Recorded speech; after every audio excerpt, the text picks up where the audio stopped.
आम धर्मशाला विजु जनता दल तरफ विगत 10 वर्ष धरी आम प्रिय विधायक धर्मशाला जो लोकाभिमुखी योजना मान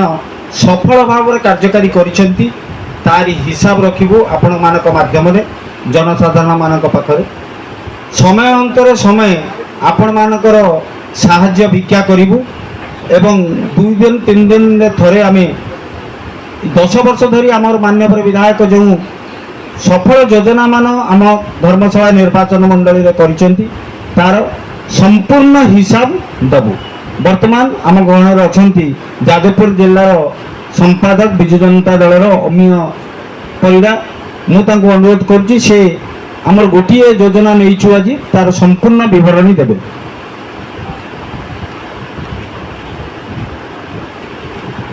समस्त को नमस्कार। आज प्रथम करी नवीन पट्टनायक सामाजिक सुरक्षा व्यवस्था भितर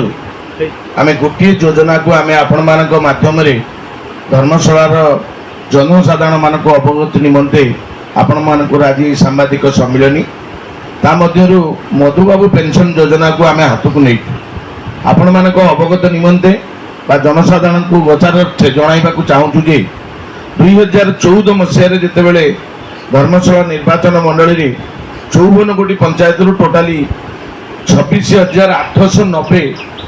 हिताधिकारी मधुबाबू पेंशन योजना रे पाउथिले। तापर समय क्रमे 2019 रे 31,234 जन को से कार्यक्रम रे शामिल करा गला। आपण माने जानि जंदी धर्मशाला निर्वाचन मंडली होची ओडिसा रे एक अग्रणी निर्वाचन मंडली बा प्रगतिर प्रयोगशाला सबु सरकारी योजना को सुफल रूप से कार्य करिबारे सारा ओडिसा रे आम मान्यवर विधायक प्रशंसा भाजन होती एवं सफल भाव में सब कार्य कर देखते। आपण जदि विगत दिन में आम पछकू जावा आम जाना अगस्ट मसरे समग्र धर्मशाला दल बल निर्विशेष मान्यवर विधायक 5,247 जन हिताधिकारी को पेंशन प्रदान करिसेंती जा धर्मशाला जनसाधारण यह एक माने गर्व एवं गौरवर कथा। तापर आपण माने जानिबे समयानुक्रमे द्वितीय बार फेब्रुआरी मासरे माननीय मुख्यमंत्री जेतेबेले 2 लाख हिताधिकारी मधुबाबू पेंशन योजना रे शामिल करबा पई निष्पत्ति नेले सेतेबेले आपण माने जानिले मध्ये आश्चर्य हेबे मान्यवर विधायक धर्मशाला जनसाधारण को जो भली भावे भल पाउचंती ताकू आउ टिके प्रमाणित करबा पई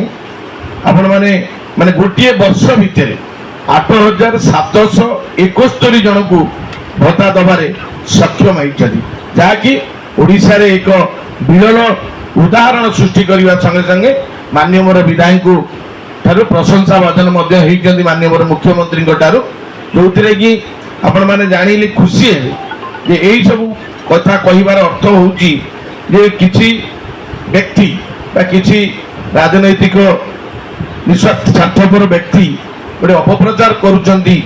जे साधारण लोकों को हिताधिकारी पेंशन में शामिल करा जाउ ना किंतु मु आपण मानक माध्यम रे जणाइबा को चाहूची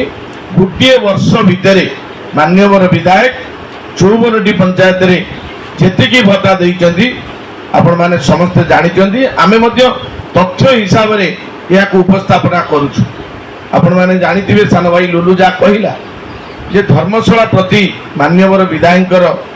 केते भल पाइबा अछि इथुर आपण माने जानुथिबे। आ गोटे कथा आपण माने को कहि रखुजी जो ब्लॉक रे हमरी दल बल निर्विशेष रे मान्यवर विधायक जो भत्ता प्रदान करूचंती जदि विरोधी दल को आमे मोर सान भाई कहब मुझे खाली कहूँ जो विरोधी दल मैंने अपप्रचार कर सठिक किसी अच्छी जो हिताधिकारी पाइबा योग्य विवेचित होती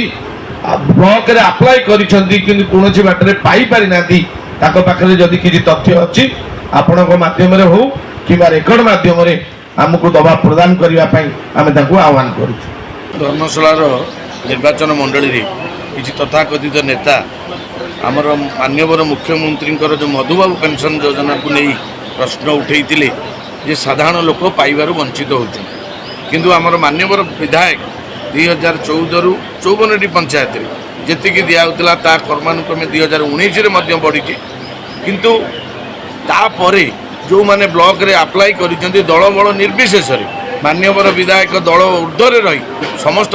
केमिति हेई परिबो दलीय कर्मी की ये कथा कही गोटे दिन में 5324 भत्ता प्रदान करी ओडिशा रे एक रेकर्ड सृष्टि करिसेंती एवं प्रतिपादन करिसेंती मान्यवर विधायक जो भली भावे धर्मशाला निर्वाचन मंडली साधारण लोक भल पाउछंती। तेणु ये आम आज तथ्य भितर आपण मान मध्यम जो मैंने अपप्रचार करुँचे सचेतन कर जदि आपण पाखे किसी सठिक तथ्य अच्छी ताले आपण मैंने कहतु ना अଯଥା मिछ कथा कही धर्मशालार जनसाधारण मानक धूआ बुलाऊँ ना। प्रिय विधायक धर्मशालार प्रणव कुमार बलवंतराय विगत 10 वर्ष धरी जो आमर मान्यवर मुख्यमंत्री जनहितकारी योजना अच्छी ताकू केते दूर धर्मशाला कार्यकारी करिसेंती ताहाकू हिसाब दबापाई आपण मानक माध्यम जनसाधारण को ये सांबादिक सम्मेलनी एवं आमे आपरे गोटिए पर गोटिए योजनार पुंखानुपुंख तथ्य सहित आपण मानक माध्यम जनसाधारण को कौन आम विधायक कार्य करिसेंती तार हिसाब रखी अपप्रचार करुँच जहाँ